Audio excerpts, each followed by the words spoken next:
అఖిల భారతీయ విద్యార్థి పరిషత్ కార్యకర్తలందరికీ మరియు వీడియోని వీక్షిస్తున్నటువంటి విద్యార్థులందరికీ నమస్కారం. అందరూ క్షేమంగా ఉన్నారని తెలుస్తాను. కరోనా మహమ్మారి ప్రపంచానికి పట్టి పీడిస్తున్న సమయంలో ఒక సామాజిక కార్యకర్తగా మనందరం కూడా మన స్థాయిలో, మన పరిధిలో అక్కడ ఉండేటువంటి ప్రజలకి కావలసినటువంటి సహాయ సహకారాలను తప్పకుండా అందిస్తాను. సేవా కార్యక్రమాలు చేసేటువంటి సమయంలో మనందరం కూడా తప్పకుండా తీసుకోవాల్సినటువంటి అన్ని రకాల జాగ్రత్తల్ని తీసుకొని మనం చేస్తున్నామని చెప్పేసి అనుకుంటాను. మాస్క్ వేసుకోవడం కానివ్వండి, శానిటైజర్ ఉపయోగించుకోవడం కానివ్వండి, అన్ని రకాల జాగ్రత్తలను తీసుకుంటూనే మనం తప్పకుండా చేద్దాం.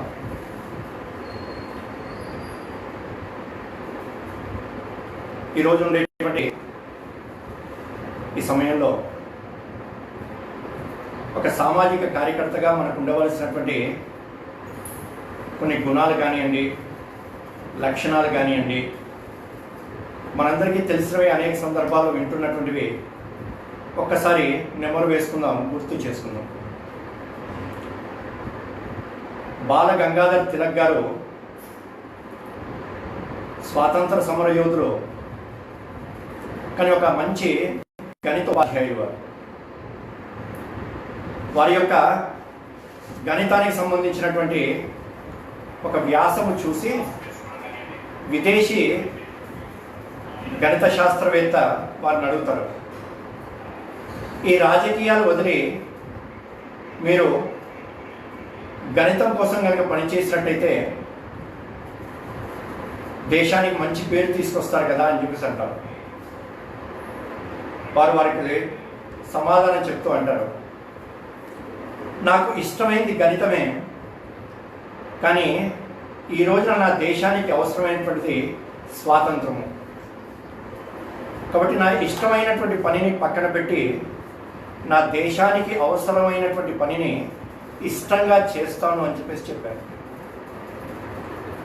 కాబట్టి ఇష్టమైనటువంటి పనులు చేసే వాళ్ళు చాలామంది ఉంటారు, చాలామంది చేస్తుంటాము. కానీ ముఖ్యమైనది మనకు అవసరమైనటువంటి పనిని చేయడము, ఇది చాలా ముఖ్యమైనటువంటిది. కానీ దేశానికి ఏ పని అవసరం ఉంది, దాన్ని ఎలా చేయాలి, ఇది ఆలోచించాలి. శంకరాచార్య గారు మనం మాట్లాడుతూ విజయవాడ కార్యాలయం యొక్క ఉద్ఘాటనకు వచ్చినప్పుడు అంటారు, వారు రెండు మాటలే చెప్పారు. వారు దైవభక్తి చాలా ముఖ్యమైనది, కానీ దైవభక్తితో పాటుగా చాలా ముఖ్యమైనటువంటిది దేశభక్తి. కొన్ని సందర్భాల్లో దేశభక్తి దైవభక్తి కూడా కంటే గొప్పది. ఒకటి విద్యార్థి పరిషత్లో పనిచేసేటువంటి మనందరం కూడా నేను చేసేటువంటి పని దేశానికి సంబంధించింది, ఇది దైవ కార్యము అనేటువంటి భావన మన మనసులో ఉండాలి. It is not just a good work, but it is God work అనేటువంటి భావన మన మనసులో ఉండాలి. కాబట్టి ఆ తృప్తితోనే, ఆ ఆనందంతో మనం పని చేద్దాం. పూర్వ రాష్ట్రపతి అయినటువంటి అబ్దుల్ కలాం గారు రాష్ట్రపతిగా ఎంపిక అయిన తర్వాత ప్రమాణ స్వీకారం ముందు ప్రెస్ వాళ్ళు ఆయన అనేక రకాల ప్రశ్నలు వేస్తారు. మొదటి పౌరుడిగా, ప్రథమ పౌరుడిగా ఈ దేశానికి ఉండేటువంటి అనేక రకాల సమస్యలకి మీ యొక్క పరిష్కారం ఏంటి అని చెప్పేసి అడిగినప్పుడు అబ్దుల్ కలాం గారు చెప్తారు, spiritualize the religion, nationalize the man, all problems are solved అని చెప్పేసి అంటారు. మతం లోపల నిజమైనటువంటి ఆధ్యాత్మికతను తీసుకువచ్చి ప్రతి ఒక్క వ్యక్తి లోపల కూడా జాతీయ భావాన్ని కనుక నింపినట్టయితే ఈ దేశానికి ఉండేటువంటి అన్ని రకాల సమస్యలు కూడా దూరం అవుతాయి. 90 సంవత్సరాలుగా మనలాంటి సంస్థలు 60 సంవత్సరాలుగా మనం చేస్తున్నటువంటి ఏకైక పని ఇది. ఈ దేశంలో ఉన్నటువంటి సర్వసాధారణటువంటి వ్యక్తి యొక్క హృదయం లోపల భారతమాత పట్ల భక్తిని పెంచడము, నా యొక్క జీవితం యొక్క లక్ష్యము ఈ తల్లికి నేను సేవ చేయడము, నా యొక్క జీవితము ఇందులోనే చరితార్థం కావాలి అనేటువంటి ఆలోచన ప్రతి ఒక్క హృదయం లోపల నింపేటట్టుగా మనందరం కూడా ప్రయత్నం చేస్తున్నాం. మార్గాలు రకరకాలుగా ఉన్నప్పటికీ లక్ష్యము ఒకటే, ఈ తల్లి ప్రపంచంలో విశ్వగురువు కావాలి. వివేకానందుడు 4 సంవత్సరాల పాటు విదేశాలు మొత్తం తిరిగి వచ్చేటువంటి సమయంలో భారతదేశానికి విదేశాల్లో ఉండేటువంటి ఒక వనిత అడుగుతుంది ఆవిడ, స్వామీజీ ఇంత జ్ఞానాన్ని వేదాంతాన్ని నాకు బోధించారు కదా, మాకు మీరు వెళ్ళిపోయేటువంటి సమయంలో మీకైనా ఇవ్వాలనుకుంటున్నాను, ఏమి ఇవ్వమంటారు అని చెప్పేసి అడుగుతుంది ఆవిడ. స్వామీజీ నవ్వుతూ అంటారు, నేను సన్యాసిని, నాకేం కావాలమ్మా అని చెప్పేసి. ఏం అక్కర్లేదు. కాబట్టి వారు ఒకటే చెప్తారు పట్టుబడితే, అమ్మా మీరు కనుక ఇవ్వదలుచుకున్నట్టయితే నాకు ఏమీ అక్కర్లేదు, ఒక్కటే కోరేది, you love my country India అని చెప్పేసి అంటారు. ఒకటి స్వామీజీ ప్రపంచంలో ఉండేటువంటి ఆవిడకి చెప్పింది ఒకటే, నా దేశం భారతదేశాన్ని ప్రేమించు. ఒక విదేశీ వనితకి వివేకానంద యొక్క సందేశం అదైనట్టయితే భారతీయుడికి ఏమై ఉంటుందో చూడండి. తిరిగి వచ్చేటప్పుడు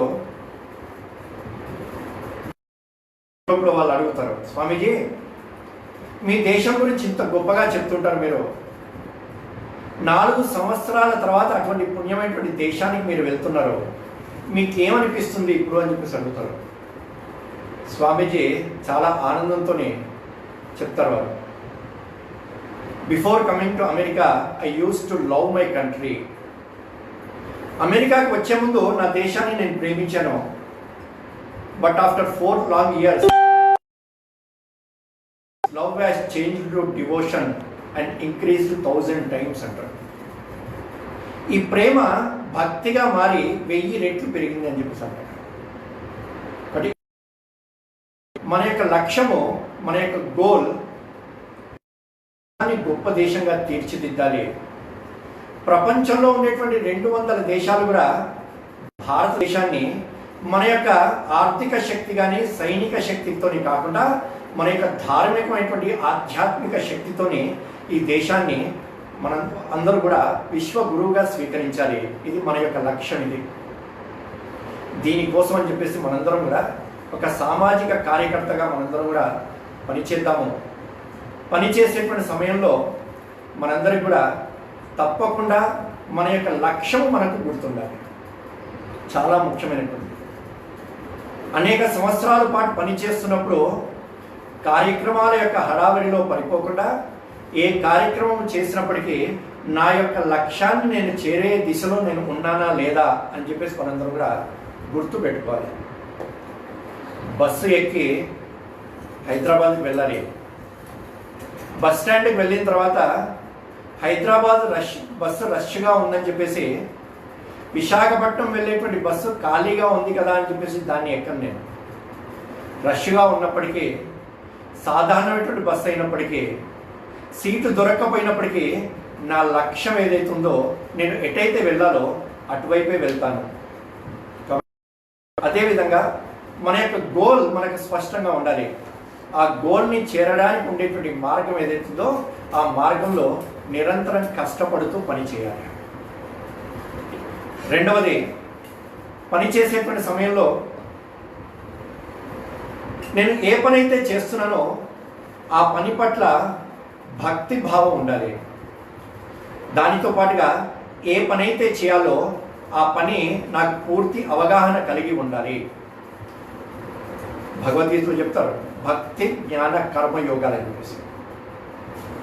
ఒకటి భక్తి, నేను చేసేటువంటి పని పట్ల అచంచలమైనటువంటి విశ్వాసము, భక్తి ఉండాలి. విశ్వాసం కనుక లేకపోయినట్టయితే ఆ విశ్వాసం ఎక్కడి నుంచి వస్తుంది? భక్తి నుంచి వస్తుంది. ఒకటి లక్ష్యము పట్ల, కార్య పద్ధతి పట్ల, మన యొక్క కార్య వ్యవస్థ పట్ల పరిపూర్ణమైనటువంటి విశ్వాసము మనకి ఉండాలి. భక్తి ఉన్నప్పుడు విశ్వాసం కలుగుతుంది. ఆ విశ్వాసంతో పాటుగా నేను ఏ పని అయితే చేయాలో ఆ పని పట్ల నాకు పూర్తి అవగాహన కలిగి ఉండాలి.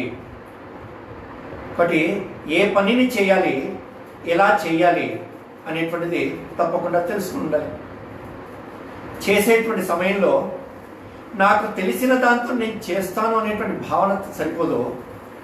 ఇంకా నా యొక్క నైపుణ్యాన్ని, సామర్థ్యాన్ని నేను ఏ విధంగా పెంచుకుంటానని చెప్పేసి తప్పకుండా ఆలోచించాలి. నైపుణ్యము, సామర్థ్యం పెరిగినప్పుడే పని యొక్క వేగం పెరుగుతుంది. గొడ్డలితోనే కట్టెలు కొడుతున్నటువంటి ఒక అతను ఆ గొడ్డలి పదునుగా లేదు, పదును పెట్టినట్టయితే ఇంకా బాగా కొట్టొచ్చు కదా అని చెప్పేసి అన్నప్పుడు ఆ వ్యక్తి అంటాడు, అయ్యా నా దగ్గర సమయం ఎక్కడుంది పదును పెట్టడానికి అని చెప్పేసి అంటాడు. అతనికి తెలియదు పాపం, పదును పెట్టినట్టయితే ఇంకా వేగంగా కొట్టొచ్చు అని చెప్పేసి. కాబట్టి నా యొక్క సామర్థ్యాన్ని నేను పెంచుకున్నప్పుడు, నా యొక్క అవగాహనని పెంచుకున్నప్పుడు, నా యొక్క అధ్యయనాన్ని పెంచుకున్నప్పుడు, నా యొక్క క్షమతని పెంచుకున్నప్పుడు నేను పనిని ఇంకా బాగా చేయగలుగుతాను. కాబట్టి తప్పకుండా ప్రతి ఒక్క కార్యకర్త, ఇందులో 2-3 భాగాలు ఉంటాయి. మన యొక్క అధ్యయనం పెంచాలి, లోతు పెంచాలి, బ్రాడర్ ఆస్పెక్ట్స్లో మనము విషయాల్ని తెలుసుకోవాలి. దీంతో పాటుగా తెలుసుకునేటువంటి సమయంలో అహంకారం అటు రావక్కర్లేదు. విద్యార్థులు ఎక్కువ మంది డిగ్రీ చదివి, పీజీ చదివి, ఎంటెక్ చేసి 21 సంవత్సరాలు, 23 సంవత్సరాల పాటు నేను చాలా విషయాలు తెలుసుకున్నాను కదా జీవితంలో, ఇంకా నేను తెలుసుకోవాల్సింది ఏముంటుంది అని చెప్పేసి అనుకోకూడదు. మోక్షమున్న విశ్వేశ్వరయ్య గారు 94-95 సంవత్సరాల వయసులో కొత్త డిక్షనరీ ఒకటి వచ్చింది, అది తెచ్చి పెట్టమని చెప్పేసి మిత్రుడిని అడుగుతాడు. ఈ వయసులో ఏం చేస్తావా అని చెప్పేసి అంటే విశ్వేశ్వరయ్య గారు అంటారు, అందులో కొత్త పదాలు వచ్చాయి, దానికి అర్థాలు ఉన్నాయి, ఏ విధంగా వాడాలి ఇవన్నీ అందులో ఉన్నాయి, అవి తెలుసుకోవాలి. నేను చనిపోయేటువంటి చివరి క్షణం వరకు కూడా, చివరి శ్వాస వరకు నా యొక్క జ్ఞానాన్ని నేను పెంపొందించుకోవాలి అనేటువంటి కోరిక కలిగినప్పుడే మనిషి సజీవంగా ఉన్నట్టు. ఏ రోజునైతే మన మనస్సు లోపల ఇంకా నేను తెలుసుకోవాల్సింది ఏమీ లేదు అని చెప్పేసి అనుకుంటామో, మనిషి యొక్క వికాసం అక్కడ ఆగిపోతుంది. స్వామి రామతీర్థ విదేశాలకు వెళ్ళేటువంటి సమయంలో ఓడలో ఆయన చూశారు, ఒక పండు ముసలి అతను తనకు తెలియనటువంటి ఒక కొత్త భాషలో ఉండేటువంటి అక్షరాన్ని దిద్దుతుంటాడు. 2-3 రోజులు చూసిన తర్వాత ఆయన దగ్గరికి వెళ్ళి అడుగుతాడు, మీరు ఏంటండి ఈ కొత్త చాలా కష్టంగా ఉండేటువంటి అక్షరాలు దిద్దుతున్నారు ఏంటి అని చెప్పేసి అడిగితే ఆయన నవ్వుతూ చెప్తాడు, ఇది ఒక వేరే దేశం యొక్క భాష, ఇది ఆ భాషలో మంచి సాహిత్యం ఉంది కాబట్టి ఆ సాహిత్యాన్ని తెలుసుకోవడం కోసము, ఆ జ్ఞానాన్ని పెంపొందించుకోవడం కోసము ఇప్పుడు ఆ అక్షరాల్ని దిద్దుతున్నాను. ఆ అక్షరాల్ని దిద్ది భాష నేర్చుకొని ఆ సాహిత్యాన్ని చదివి నా యొక్క జ్ఞానాన్ని పెంపొందించుకుంటా అని చెప్పేసి చెప్తాడు. రామతీర్థం చాలా ఆశ్చర్యం వేస్తుంది. కానీ వయస్సుకి సంబంధం లేదు, నా యొక్క జ్ఞానాన్ని పెంపొందించుకోవడానికి నిత్యము మనం ఆ విధంగా ఆలోచిస్తూ ఉండాలి. జ్ఞానంతో పాటుగా పనిలో నైపుణ్యాన్ని పొందడము, ఇది చాలా ముఖ్యమైనది. దీంతో పాటుగా మన యొక్క క్షమతని, సామర్థ్యాన్ని పెంపొందించుకోవడం. 4వది భక్తి, జ్ఞానంతో పాటుగా కర్మ. కేవలం చాలా భక్తి ఉంది, చాలా విషయాలు తెలుసు, కానీ కష్టపడట్లేదు, కుదరదు. ఎంతటి గరుత్మంతుడు శక్తి కలిగినటువంటి వాడైనప్పటికీ తన 2 రెక్కల్ని తెరిచి ఎగరలేదనుకోండి, ఎక్కడికి వెళ్ళడు, అక్కడే ఉంటాడు. చిన్న చీమ శక్తి లేదు, ఉఫ్ అంటే ఎగిరిపోతుండొచ్చు, కానీ నిరంతరం కదులుతున్న కారణంగా అనేక యోజనాల దూరం, అనేక మైళ్ళు వెళ్తుంటుందని చెప్పేసి మనం సుభాషితం విన్నాం. మనం కానీ మనం నిత్యము పని చేస్తూ ఉండాలి, కష్టపడేటువంటి అలవాటు ఉండాలి. ఆంగ్లంలో చెప్తారు, vision without action is a daydream అని చెప్పేసి అంటారు.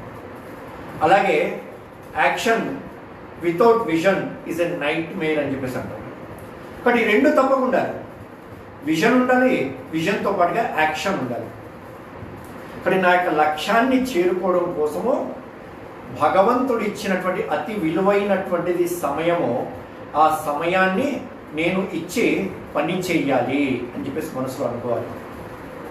ఎందుకంటే పని చేయకపోయినట్టయితే ఎంత ఉపన్యాసం చెప్పినప్పటికీ ఉపయోగం లేదు. ఈ రోజున దేశంలో ప్రీచర్స్ చాలామంది ఉన్నారు. ప్రీచర్స్ కావాల్సింది ప్రాక్టీషనర్స్ కావాలి. ఏదైతే ప్రీచ్ చేస్తున్నామో, ఏదైతే మాట్లాడుతున్నామో దాన్ని ఆచరించేటువంటి వ్యక్తులు మనకు కావాలి. బట్ అటువంటి ఆచరణ కావాలంటే మనకి ఇక విలువైనటువంటి సమయాన్ని ఇచ్చి మనం పని చేయాలి. కానీ పని చేసేటువంటి సమయంలో రెండు విషయాలు ఉంటాయి. ముఖ్యంగా యువకులు మనము వీరుడికి, సామాజిక కార్యకర్తకి అలసట కానీ నిద్ర కానీ ఈ రెండు శత్రువులు అంటారు. బట్ రెస్ట్ అండ్ స్లీప్ లేదా టైట్నెస్ ఇవి ఎంత అవసరమో అంతే కావాలి. శరీరానికి నిద్ర అవసరమే, కానీ ఎంత నిద్రపోవాలి ఇది చూసుకోవాలి. అలసట పని చేస్తుంటే వస్తుంది, శరీరానికి అలసట వస్తే నిద్రపోతే పోతుంది, కానీ మనసుకు అలసట వచ్చిందనుకోండి అది పోవడం కష్టం అవుతుంది. కానీ పని చేసేటువంటి సమయంలో, కష్టపడేటువంటి సమయంలో ఆ కష్టంతో పాటుగా ఆనందంగా, ఉత్సాహంగా పనిచేయడం చాలా ముఖ్యమైనది. కానీ ఆనందంగా పనిచేయాలి, ఉత్సాహంగా పనిచేయాలి. కష్టపడేటువంటి సమయంలో అనేక రకాల ఇబ్బందులు వస్తాయి. ఇబ్బందులు లేకుండా ఏ పని సాధించలేము. ఇది చాలా ముఖ్యమైన అర్థం చేసుకోవాలి. రాముడికి 14 సంవత్సరాల వనవాసం కలిగింది. కృష్ణుడు కారాగారంలో జైల్లో పుట్టాడు. కష్టాలు సాక్షాత్తు శ్రీరామచంద్రుడికి కృష్ణుడికే తప్పలేదు, మనకెంత. ఒక విద్యార్థి వెళ్ళి అడిగాడు అనుకోండి ఒక పుస్తకాల షాప్లో, ఏమండి ప్రాబ్లమ్స్ లేనటువంటి మ్యాథమెటిక్స్ టెక్స్ట్ బుక్ కావాలి అని చెప్పేసి అడిగాడు అనుకోండి, షాప్ వాడు ఏమంటాడండి? విచిత్రంగా చూస్తాడు. కారణం ఏంటి? ప్రాబ్లమ్స్ లేనటువంటి మ్యాథమెటిక్స్ టెక్స్ట్ బుక్ ఉండదు అసలు. కానీ మరి యొక్క నమ్మకం ఏంటి? ఆ మ్యాథమెటిక్స్ టెక్స్ట్ బుక్లో ఉండేటువంటి ప్రతి ఒక్క ప్రాబ్లంకి తప్పకుండా సొల్యూషన్ ఉంది. సొల్యూషన్ లేనటువంటి ప్రాబ్లం ఏది కూడా మ్యాథమెటిక్స్ టెక్స్ట్ బుక్లో లేదు. ఇక్కడ సొల్యూషన్ ఏంటి, ఎలా సాధించాలి ఇది తెలుసుకున్నట్టయితే ప్రతి ప్రాబ్లంకి సొల్యూషన్ వస్తుంది. ఇది అర్థం చేసుకోవాలి. కాబట్టి వస్తున్నటువంటి చిన్న చిన్న సమస్యలు ఏవైతే ఉంటాయో, ఆటంకాలు ఏవైతే ఉంటాయో, ఆ ఆటంకాలని దాటి ముందుకు వెళ్ళడానికి కావలసినటువంటి ఒక మంచి సంకల్ప శక్తిని మనము సాధన చేయాలి, సమకూర్చుకోవాలి. పనిచేసేటువంటి సమయంలో సామాజిక కార్యకర్తకి చాలా ముఖ్యమైనటువంటిది స్నేహము చేసేటువంటి గుణం ఉండాలి. స్నేహము చేయాలంటే నేను అందరితో స్నేహం చేస్తానండి, నాతో ఎవరు కలవరండి, ఇది కుదరదు. మిలిటరీలో సంఘలో నడుస్తుంటాము, స్కూల్లో మార్చ్ పాస్ట్ ఉంటుంటుంది. నడక రాదా? నడకొచ్చు అందరికీ. మరి ఏం నేర్చుకుంటాం అక్కడ? నడక నేర్చుకోము. ఆ లైన్లో ఉండేటువంటి 3 4 ఎవరైతున్నామో అందరితో పాటు కలిసి నడవడం నేర్చుకుంటాము. కానీ నడక వచ్చినప్పటికీ నలుగురితో పాటు కలిసి నడవడం ఏదైతుందో ఇది చాలా ముఖ్యమైనటువంటిది. మీరు నాతో పాటు కలిసి నడవండి కాదు, నేను మీతో పాటు కలిసి నడుస్తాను, ఇది చాలా ముఖ్యమైనటువంటిది. దానికోసము మన యొక్క మనస్సుని మనం చాలా ట్యూన్ చేసుకోవాలి. కాబట్టి కలిసి నడవడము, దీనితో పాటుగా వ్యక్తుని స్నేహము చేయాలి అంటే మన మాట తీరు చాలా తీయగా ఉండాలి. రాముడి గురించి చెప్తారు, స్మితపూర్వ భాషి అంటారు. అంత గొప్ప రాముడు అయినప్పటికీ ఒక సాధారణటువంటి వ్యక్తి ఎదురుగా వచ్చినప్పుడు కూడా తనే ముందుగా పలకరిస్తాడు. ముందుగా పలకరించడం మాత్రమే కాదు, నవ్వుతూ పలకరిస్తాడు. కానీ స్మితపూర్వ భాష కానీ ఎట్లాంటి వ్యక్తి అయినప్పటికీ, మనం ఏ బాధ్యతలో ఉన్నప్పటికీ, ఏ పొజిషన్లో ఉన్నప్పటికీ సాధారణమైనటువంటి కార్యకర్తని, ప్రజల్ని అందరినీ కూడా నవ్వుతూ పలకరించేటువంటి మనస్తత్వం మనదై ఉండాలి. దాంతోపాటుగా మన యొక్క మాట తీరులో సుభాషితో మనం వింటుంటాం పద్యము, సత్యం బ్రూయాత్ ప్రియం బ్రూయాత్ న బ్రూయాత్ సత్యం అప్రియం ప్రియంచ నానృతం బ్రూయాత్ ఏష ధర్మ సనాతన అని చెప్పేసి. సత్యాన్ని మాట్లాడాలి, కానీ ఆ సత్యం ప్రియంగా మాట్లాడాలి, ఎవరిని కష్టపెట్టకూడదు. అసత్యాన్ని ఎప్పుడూ మాట్లాడకూడదు. ప్రియంగా ఉన్నప్పటికీ అసత్యాన్ని మాట్లాడకూడదు, సత్యమైనప్పటికీ కటువుగా మాట్లాడకూడదు. ఒకటి మాట తీరేదైతుందో ఇది 10 మందిని ఆకర్షిస్తుంటుంది. బట్ ఆ మాట సత్యంతో కూడినటువంటిది, ప్రియంగా ఉండేటువంటిది, ఎవరిని హర్ట్ చేయనటువంటి అటువంటి ఒక చక్కటి మాట తీరుతో మనం ఉన్నట్టయితే అనేక మంది స్నేహితులు మనము మన యొక్క సిద్ధాంతం వైపు, సంస్థ వైపు ఆకర్షించగలుగుతాము. ఇది మనం చాలా గుర్తుపెట్టుకోవాల్సినటువంటిది. దీంతో పాటుగా ఉండవలసినటువంటిది కష్టపడేటువంటి స్వభావము, తీయగా మాట్లాడటము, స్నేహము చేసేటువంటి గుణము. వీటితో పాటుగా అనేక ఆటంకాలు వచ్చినప్పటికీ వాటిని దాటుతూ ముందుకు వెళ్ళేటువంటి పరిస్థితి వివేకానంద యొక్క జీవితంలో మనం చూస్తాము. వివేకానందుడు తన యొక్క జీవితంలో అనేక సందర్భాల్లో చెప్పారు. కాశీ నగరంలో గంగా తీరంలో నడుస్తూ వెళ్తుండేటువంటి సమయంలో ఒక కోతి వెంటబడింది. ఆ కోతి వెంటబడుతున్నది చూసి ఈయన పరిగెత్తుతున్నాడు. కోతి వేగంగా వస్తున్నది. అది వేగంగా వస్తుంటే ఈయన వేగంగా వెళ్తున్నాడు. అప్పుడు ఎవరో దూరం నుంచి అరిచారు, ఏయ్ ఆగో, ఒక్కసారి వెనక్కి తిరుగు అని చెప్పేసి అన్నాడు. ఆ అరుపుకి వివేకానందుడు ఒక్కసారి ఆగి వెనక్కి తిరిగాడు. ఆశ్చర్యము, కోతి కూడా ఆగింది, వెనక్కి వెళ్ళిపోయింది. ఎప్పటివరకైతే మనం సమస్యల్ని చూసి భయపడి పారిపోతుంటామో అవి మనం వెంటాడుతూ ఉంటాయి. ఎప్పుడైతే ఆ సమస్యలకి ఎదురు నిలబడతామో మనము, ఆ సమస్యలన్నీ కూడా తగ్గిపోయి వెనక్కి వెళ్ళిపోతాయి. కాబట్టి మనం ముఖ్యమైనటువంటిది సమస్యల్ని చూసి భయపడకూడదు, సమస్యల్ని ఎదిరించాలి, సమస్యలకు ఎదురుగా నిలబడాలి. కార్యకర్తగా ఉండవలసినటువంటి మరొక లక్షణము అబ్దుల్ కలాం గారి యొక్క స్పీచ్లో మనం విన్నాము.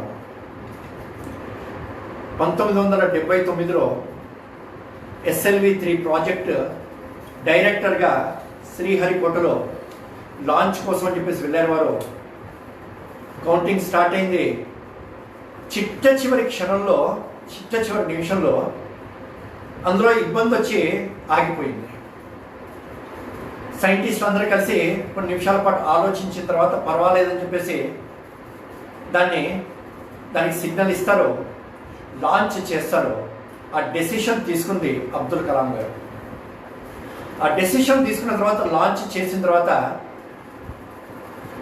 చాలా బాధాకరమైంది ఏంటంటే, ఒక స్టేజ్, రెండో స్టేజ్ దాటగానే ఆ లాంచ్, ఆ రాకెట్ వెళ్ళి బంగాళాఖాతంలో పడుతుంది.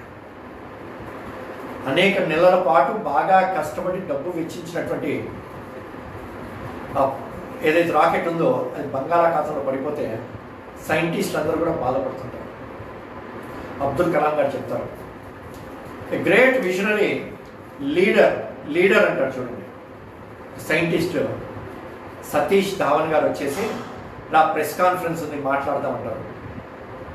ప్రాజెక్టు డైరెక్టర్గా ప్రెస్ కాన్ఫరెన్స్ మాట్లాడాలి, ప్రపంచం మొత్తం నుంచి ఎదురుగా ప్రెస్ వాళ్ళు ఉన్నారు, ఎటువంటి ప్రశ్నలు అడుగుతారో, ఎంత వృధా చేశారని చెప్పేసి అంటారో, ఆ ప్రశ్నలకు ఏం సమాధానం చెప్పాలి, వ్యంగ్యమైనటువంటి ప్రశ్నలు ఇవన్నీ వస్తాయి, ఏం చెప్పాలో అర్థం కానటువంటి పరిస్థితి.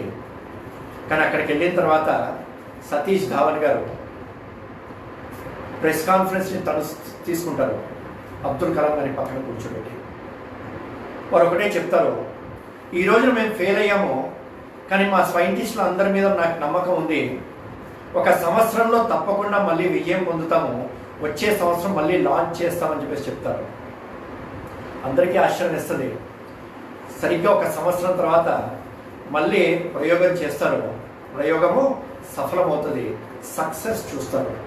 అప్పుడు సతీష్ ధావన్ గారు అబ్దుల్ కలాం ప్రాజెక్ట్ డైరెక్టర్ చెప్తారు, మీరు వెళ్ళి ప్రెస్ కాన్ఫరెన్స్ తీసుకొని అంటారు. ఇది చెప్తూ అబ్దుల్ కలాం అంటాడు, ఒక లీడర్కి ఉండవలసినటువంటి గుణము, కార్యకర్తకు ఉండవలసినటువంటి గుణము ఒక ఫెయిల్యూర్ వచ్చినప్పుడు ఆ ఫెయిల్యూర్ని తన భుజం మీద వేసుకొని సక్సెస్ వచ్చినప్పుడు మిగిలినటువంటి కార్యకర్తలకు పంచిపెట్టడం ఏదైతుందో ఇది చాలా ముఖ్యమైనది. అపజయం వస్తుంది, ప్రతి ఒక్కరూ తప్పులు చేయొచ్చు, మనుషులే మనందరం కూడా తెలిసి తప్పు చేయకపోవచ్చు. కానీ వచ్చినటువంటి ఫెయిల్యూర్ ఏదైతుందో దీనికి కారణాన్ని వెతుక్కొని అది నా భుజం మీద వేసుకోవాలి. నేను వచ్చినటువంటి విజయం ఏదైతుందో ఆ విజయము పనిచేసినటువంటి ప్రతి ఒక్కరికి కూడా నేను పంచి పెట్టాలి. ఇది చాలా ముఖ్యమైనటువంటిది. ఈ విధంగా ఒక సామాజిక కార్యకర్తగా ఉండవలసినటువంటి గుణాలు ఏవైతే ఉన్నాయో దీన్ని మనం అన్వయించుకోవాలి. మన యొక్క లక్ష్యాన్ని చేరే వరకు కూడా మనం కష్టపడేటువంటి స్వభావము, నా యొక్క సామర్థ్యాన్ని పెంచుకునేటువంటి స్వభావము, స్నేహంతో అనేక మందిని ఆకర్షించి వాళ్ళందరూ కూడా కార్యకర్తలుగా తీర్చిదిద్దేటువంటి స్వభావము, ఒక టీంని తయారు చేయడము. నేను ఒక్కరిని పనిచేయడం కాదు, నాతో పాటుగా ఒక టీంని పనిచేస్తూ ఆ టీము మొత్తానికి కూడా నాకు ఏదైతే కల్పన ఉందో అటువంటి కల్పనే ప్రతి ఒక్క వ్యక్తికి కలిగేటట్టుగా మనం చూడాలి. ఏదైనా పదార్థం చూసినట్టయితే తెలుస్తుంది మనకి. మిఠాయి చూసినప్పటికీ, పాయసం చూసినప్పటికీ, ఇంకోటి చూసినప్పటికీ, అందులో ఎక్కడ చూసినప్పటికీ ఏ స్పూన్ ఎక్కడి వైపు నుంచి తీసినప్పటికీ ఆ మాధుర్యము ఒకే రకంగా ఉంటుంది. అక్కడి సంస్థలో పనిచేసేటువంటి ప్రతి ఒక్క కార్యకర్తకు ఉండవలసినటువంటి అవగాహన ఒకే రకంగా ఉండాలి, ప్రేరణ ఒకే రకంగా ఉండాలి. ఇక్కడ ఆ విధంగా ప్రతి ఒక్క లెవెల్లో కూడా ఆ విధంగా ప్రతి ఒక్కరికి కలిగేటట్టుగా మనందరం కూడా తప్పకుండా ప్రయత్నం చేద్దాం. పనిచేసేటువంటి సమయంలో చిట్ట చివరి వరకు కూడా మన యొక్క గుణగణాన్ని పెంచుకుంటూ మనం పనిచేయాలి. పనిచేసేటప్పుడు నేను చేస్తే సంఘం పని పెరుగుతుందా, సంస్థ పని పెరుగుతుందా అనేటువంటి ఆలోచన కలగకూడదు. ప్రతి ఒక్కరూ నా శక్తి మేరకు నేను పనిచేయాలి, నా యొక్క బాధ్యత ఏదైతే ఉందో అది నేను తప్పకుండా చేయాలి. ఆ చిన్న ఉడత తన శరీరం ఎంత ఉంది అది దానికి అనిపించింది, ఇంతమంది ఇంత రామకార్యంలో పనిచేస్తున్నప్పుడు నేను ఖాళీగా ఉండి చూస్తుండడం ఎందుకని చెప్పేసి అది పక్కన కూర్చోలేదు. అది తన యొక్క శరీరం మొత్తాన్ని కూడా తీసుకెళ్ళి నీళ్ళలో తడిపి అందులో నుంచి ఆ ఇసుకలో దొర్లి ఆ వారధి మీద విదిలించింది. ఒక కాలు వేసినా ఒక రాయి పడినప్పటికీ అది ఏమవుతుందో ఊహించండి ఒకసారి. అది తన యొక్క తోకను ఎంతో చిన్న పని చేయలేదు, శరీరం మొత్తాన్ని కూడా రామకార్యంలో ఉపయోగించింది. అక్కడి సమాజ కార్యంలో నా యొక్క శక్తిని మొత్తాన్ని ఉపయోగించి నా యొక్క అత్యధిక సమయాన్ని ఈ సమాజం కోసం నేను ఇస్తానటువంటి భావంతో మనందరం కూడా పనిచేయాలి. పనిచేసేటువంటి సమయంలో ఒకసారి మనందరం కూడా ఆలోచించాలి. పూరి జగన్నాథుడి యొక్క రథయాత్ర జరుగుతున్నప్పుడు మనం చూస్తుంటాం, అనేక మంది రథం యాత్ర కోసం వెళ్తుంటారు. లక్షలాది మంది ఆ రథాన్ని లాగేటువంటి ప్రయత్నం చేస్తారు. లాగుతున్నటువంటి ఏ ఒక్క వ్యక్తి కూడా నేను లాగాను కాబట్టి రథం కదిలిందని చెప్పేసి అనుకోలేండి. కదులుతున్నటువంటి రథాన్ని లాగేటువంటి అదృష్టము నాకు కలిగిందా లేదా అని చెప్పేసి చూస్తారు. రాబోయేటువంటి కొద్ది సంవత్సరాల్లో మనం కోరినా కొరపోయినప్పటికీ భగవంతుడి యొక్క కోరిక, భగవంతుడి యొక్క ఇచ్చ, ప్రపంచం కోరుకుంటున్నటువంటిది భారతదేశం విశ్వగురువు కావాలని చెప్పేసి తప్పకుండా అవుతుంది. రాబోయే 3, 4, 5 సంవత్సరాల్లో ప్రపంచము విశ్వగురువుగా అయ్యేటువంటి సమయంలో నేను చేయవలసినటువంటి పనిని నేను చేస్తున్నానా లేదా, నా బాధ్యతను నేను నిర్వహిస్తున్నానా లేదా, ఆ అదృష్టం నాకు ఉందా లేదా అని చెప్పేసి ప్రతి ఒక్కరు కూడా మనం ఆలోచించుకోవాలి. దీంతో పాటుగా నేను నిత్యము పనిచేసేటువంటి సమయంలో కొన్ని సందర్భాల్లో కొన్ని సంవత్సరాలు పనిచేసిన తర్వాత మనకు తెలియకుండా ఒక యాంత్రికత వచ్చేటువంటి అవకాశం ఉంటుంది. యాంత్రికత రాకూడదు, ఎప్పుడు కూడా యాంత్రికత రాకూడదు. యాంత్రికత రాకుండా జాగ్రత్త పడాలి. ఎందుకంటే యాంత్రికత వచ్చినట్టయితే సృజనాత్మకత పోతుంది. మన యొక్క బాడీ మాత్రమే ఉందనుకోండి, కొంత పని జరుగుతుంది. బాడీతో పాటుగా మన యొక్క మైండ్ ఉందనుకోండి, ఇంకొద్దిగా పని జరుగుతుంది. కానీ దానితో పాటుగా ఉండవలసినటువంటి ఇంకొకటి, మూడవది ముఖ్యమైనది బాడీ, మైండ్ అండ్ సోల్, మన యొక్క హృదయము. ఈ మూడు మనం చేసినప్పుడు మనం పొందేటువంటి రిజల్ట్ ఏదైతే ఉందో అది అద్భుతమైనటువంటి అవుతుంది.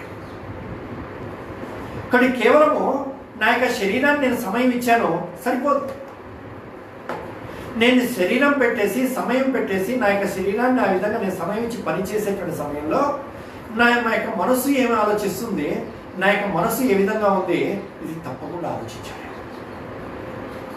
ఒకటి body, mind and soul, heart, BMH, ఈ మూడు కలిసినప్పుడు ఆ పనిలో విజయము అద్భుతంగా కలుగుతుంటుంది.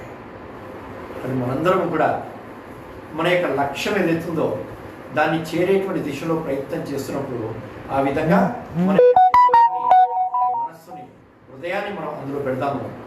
చిన్న చిన్న దోషాలు మనిషిలో ఉంటాయి, ఆ దోషాల్ని సరి చేసుకునేటువంటి ప్రయత్నం చేయాలి. ఒక శిల్పి ఈ మధ్య మన సోషల్ మీడియాలో శిల్పి అంటాడు, కాళ్ళతోని నేను తొక్కినటువంటి రాయి ఆ రాతిని ఎంపిక చేసిన తర్వాత ఆ ఉల్లి తీసుకొని చిన్న చిన్నగా చెక్కుతున్నప్పుడు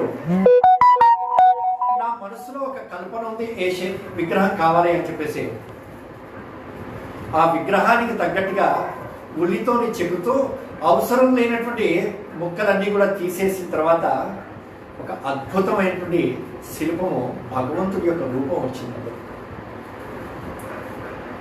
రాయిగా ఉన్నప్పుడు, కింద పడి ఉన్నప్పుడు నేను తొక్కినట్టున్నాను, కానీ అది ఒక్కసారి అనవసరమైనటువంటి తీసేసిన తర్వాత అది ఒక విగ్రహంగా మారిన తర్వాత దాన్ని గర్భగుడిలో ప్రతిష్ఠించిన తర్వాత దానికి వెళ్ళి నేను మొక్కాను. ఒకటి ప్రతి మనిషిలో ఉండేటువంటి దోషాలు ఏవైతున్నాయో, లోటుపాట్లు ఏవైతున్నాయో దీన్ని దూరము చేసుకున్నట్టయితే ఆ గర్భగుడిలో ఉండేటువంటి విగ్రహంలాగా పూజనీయం అవుతాం. మనం పూజించబడాలి అనేటువంటి కోరిక కోసం కాదు, ఎప్పుడైతే అటువంటి వ్యక్తిగా అటువంటి విగ్రహంగా తయారవుతామో దాని యొక్క ప్రభావం చాలా ఉంటుంది. దోషాలు పోగొట్టుకొని కష్టపడేటువంటి స్వభావం ఉండి నిరంతరము మనసులో అదే సంకల్పంతో పనిచేసినప్పుడు, అదే చింతన మన మనసులో ఉన్నప్పుడు మన యొక్క ప్రభావం బాగా పెరుగుతుంది. డాక్టర్ జీ సంఘ నిర్మాత వారి గురించి మనం విన్నాము. వారి చివరి రోజులో శ్యామ్ ప్రసాద్ ముఖర్జీ కలవడానికి వచ్చినప్పుడు వారికి ఉండేటువంటి శ్యామ్ ప్రసాద్ ముఖర్జీకి ఉండేటువంటి అనేక రకాల సమస్యలకి, సందేహాలకి చాలా తర్కబద్ధంగా గురూజీ అనేక సమాధానాలు చెప్పినప్పటికీ వారికి సంతృప్తి కలగలేదు. కాసేపు అయిన తర్వాత డాక్టర్జీ లేచారు. చాలా తక్కువ పదాలతోనే సాధారణటువంటి భాషలో శ్యామ్ ప్రసాద్ ముఖర్జీకి 4 విషయాలు చెప్పిన తర్వాత చాలా తృప్తిగా వెళ్ళారు. విన్న తర్వాత గురూజీ స్వయంగా అంటారు, చాలా తర్కబద్ధంగా ఎన్నో వేల పుస్తకాలు చదివాను అనేటువంటి భావంతో నేను చెప్పినప్పటికీ దీని యొక్క ప్రభావం లేదు. డాక్టర్జీ సాధారణటువంటి మాటల్లో చెప్పినప్పటికీ డాక్టర్జీ యొక్క మాటకి విలువ ఉండింది, దాని యొక్క ప్రభావం ఉండింది. కారణం ఏంటంటే ఆ మాట వెనకాల ఉండేటువంటి తపస్సు ఏదైతుందో, సాధన ఏదైతుందో ఆ మాటకి శక్తిని, బలాన్ని, ప్రభావాన్ని తీసుకొస్తుంది. కాబట్టి మన యొక్క మాట యొక్క ప్రభావం పెరగాలి అంటే నిరంతరము కష్టపడాలి, సాధన చేయాలి, తపస్సులాగా చేయాలి. తపస్సు చేయడం అంటే ముక్కు మూసుకొని ధ్యానం చేయడం కాదు. మనం చేసేటువంటి పనిని తపనతో చేసినట్టయితే అదే తపస్సు అవుతుంది. దీంతో పాటుగా చాలా ముఖ్యమైనటువంటిది, సంస్థలో పనిచేసేటువంటి సమయంలో సామాజిక కార్యకర్తగా ప్రతి ఒక్క కార్యకర్తని, ప్రతి ఒక్క వ్యక్తిని అదే ప్రేమతోని, ఆప్యాయతని చూడాలి, అభిమానంతో చూడాలి. గురూజీ, పరపూజ్య గురూజీ గోల్వాల్కర్ ఒక రోజున పేపర్ చూస్తూ టీ తాగుతూ ఉంటే ఆ పేపర్లో హెడ్లైన్స్ కనబడింది. రష్యా యొక్క అధినేత స్టాలిన్ యొక్క స్టేట్మెంట్ ఉంది. ఏంటంటే intense hatred is the secret of our success అని చూసాను. ఒక వర్గానికి ఇంకో వర్గం పట్ల ద్వేషాన్ని పెంచినట్టయితే దాని కారణంగా ఆ వర్గం మొత్తం కూడా మన వైపు వస్తారు. మన యొక్క సక్సెస్కి, విజయానికి రహస్యం ఉంది అని చెప్పి చెప్తారు. అంటే మనుషుల మధ్యలో ద్వేషాన్ని పెంచడం. ఆ స్టేట్మెంట్ చూసి గురూజీ నవ్వుతూ అంటారు, intense love is the secret of our success అంటారు. అత్యంత ప్రేమ, ఆత్మీయత, అనురాగం మన సంస్థలో ఉండేటువంటి కార్యకర్తల మధ్యలో ఉండేటువంటి దానికి ఇది విజయ రహస్యము. ఒకటి ప్రేమ, ఆత్మీయత, అనురాగం, అనుబంధం. ఎప్పుడైతే ఇవి ఉంటాయో ప్రతి ఒక్కరితో పాటు మనం కలిసి పనిచేయగలుగుతాం. ఎవరైనా నాతో పాటు కలిసి పనిచేయడం కాదు, నేను అందరితో పాటు కలిసి పనిచేస్తా అనేటువంటి భావన మన మనసులో తప్పకుండా కలగాలి. ఆ భావన ఉన్నప్పుడు ఎదుటి వ్యక్తిలో ఉండేటువంటి దోషాలు దోషంగా కనబడదు, ఆ దోషాలు చిన్న పొరపాటుగా కనబడుతుంది. ఆ పొరపాటుని మనం సరి చేయగలుగుతాము. కాబట్టి ఆ విధంగా ప్రతి ఒక్కరిని కూడా మనం కలుపుకోగలగాలి. కులము, భాష, ప్రాంతము, వర్గము, వర్ణము వీటన్నిటికీ అతీతంగా భారతదేశం ఉండేటువంటి 130 కోట్ల మంది ప్రజలు అందరూ కూడా నా వాళ్ళు అనేటువంటి భావన మన మనసులో కలగాలి. చివరిగా చేసేటువంటి ప్రతి ఒక్క పని కూడా గీటురాయి ఏంటంటే, నేను చేసేటువంటి ప్రతి ఒక్క పని నా యొక్క మాట, నా యొక్క చేత ఇది సమాజానికి మంచి చేర్చేదా, మంచి చేకూర్చేదా, నష్టాన్ని కలిగించేదా ఆలోచించాను. గీటురాయి ఒక్కటే అది. ఇది సమాజానికి, దేశానికి, ధర్మానికి మంచిదా కాదా? సమాజానికి ఇది మంచిది, నాకు వ్యక్తిగతంగా కష్టము, నష్టము అయినప్పటికీ తప్పకుండా చేయాలి. సమాజానికి ఇది నష్టము, కానీ నాకు వ్యక్తిగతంగా లాభము, పొరపాటు కూడా చేయకూడదు. ఎట్టి పరిస్థితుల్లో నేను చేయకూడదు. ప్రతి ఒక్క పనికి గీటురాయి ఒకటే, ఇది సమాజానికి మంచిదా కాదా అని చెప్పేసి ఆలోచిస్తూ చేయడం. ఇలా కనుక చేసినట్టయితే మన వైపు నుంచి ఎటువంటి పొరపాటు జరగవు.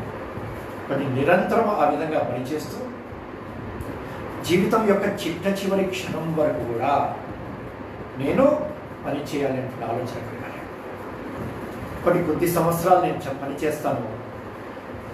నా యొక్క జీవితంలో 2 సంవత్సరాలు, 3 సంవత్సరాలు, 4 సంవత్సరాలు కాదు, భగవంతుడు ఇచ్చినటువంటి ఈ విలువైనటువంటి జీవితాన్ని నేను పూర్తి సమయము లేదా అత్యధిక సమయము ఈ సమాజం యొక్క కార్యం కోసం నేను పనిచేస్తాను, సమాజం కోసం నేను పనిచేస్తానని ఆలోచన కలగాలి. జగదీష్ చంద్రబోస్ ప్రఖ్యాతిగాంచినటువంటి సైంటిస్ట్. కానీ ఆయన రిటైర్ అయిన తర్వాత వచ్చినటువంటి డబ్బులతో ఏ విధంగా సుఖంగా ఉండాలని చెప్పేసి ఆలోచించలేదు. ఆయన జీవితం మొత్తం సింపుల్గానే గడిపాడు. తనకు వచ్చినటువంటి మొత్తం రిటైర్మెంట్ డబ్బులు కానివ్వండి, తను దాచిపెట్టుకున్న అన్ని డబ్బులు తీసుకెళ్ళి బోస్ రీసెర్చ్ ఇన్స్టిట్యూట్ అని చెప్పేసి కలకత్తాలో ప్రారంభించి చిట్ట చివరి క్షణం వరకు కూడా ఈ సమాజానికి నేనేం మంచి చేయగలుగుతానని చెప్పేసి ఆలోచించాను. 58-60 సంవత్సరాల్లో రిటైర్ అయినటువంటి మోక్షగుండం విశ్వేశ్వరయ్య గారు రిటైర్ అయిన తర్వాత 40 సంవత్సరాలు బ్రతికారండి. కానీ ప్రభుత్వం ఎప్పుడు ఎక్కడ ఏది కోరినప్పటికీ 35-36 సంవత్సరాల వరకు, అంటే సుమారు 95 సంవత్సరాల వరకు కూడా దేశంలో ఎక్కడ అవసరం ఉన్నప్పటికీ వెళ్తూ ఉండేవారు. అబ్దుల్ కలాం జీవితంలో చూశాము. తన యొక్క చిట్ట చివరి రోజున షిల్లాంగ్లో ఉండేటువంటి ఐఐఎంకి వెళ్ళారు. ఆయన ఐఐఎంకి వెళ్ళి మాట్లాడుతూ చనిపోయారు. కానీ చిట్ట చివరి శ్వాస వరకు నాకు వేరే ఉద్దేశం లేదు. మన సంస్థలో కూడా చూసాము, టోరీజీ ఇట్లాంటి అనేక మంది పెద్దలు అనేక రకాల ఇబ్బందులు ఉన్నప్పటికీ, ఒక పక్కన నక్సలైట్లో అనేక మంది కార్యకర్తలు హతమారుస్తున్నప్పటికీ, అనేక రకాల ప్రతికూల పరిస్థితుల్లో కూడా తన యొక్క లక్ష్యాన్ని, మార్గాన్ని వదలకుండా చివరి వరకు ఏ విధంగా పనిచేశారో మనం చూస్తున్నాము. కాబట్టి చాలా ముఖ్యమైనటువంటిది చిట్ట చివరి క్షణం వరకు కూడా పనిచేస్తూ ఉండడము. ఇది మనందరి యొక్క స్వభావంగా మారాలి. చివరిగా మన యొక్క ఎప్పుడు పని చేస్తున్నప్పటికీ ఇంకా ఎంత బాగా పనిచేయచ్చు అని చెప్పి తప్పకుండా ఆలోచించాలి. ప్రపంచ ప్రఖ్యాతిగాంచినటువంటి ఒక చిత్రకారుడు,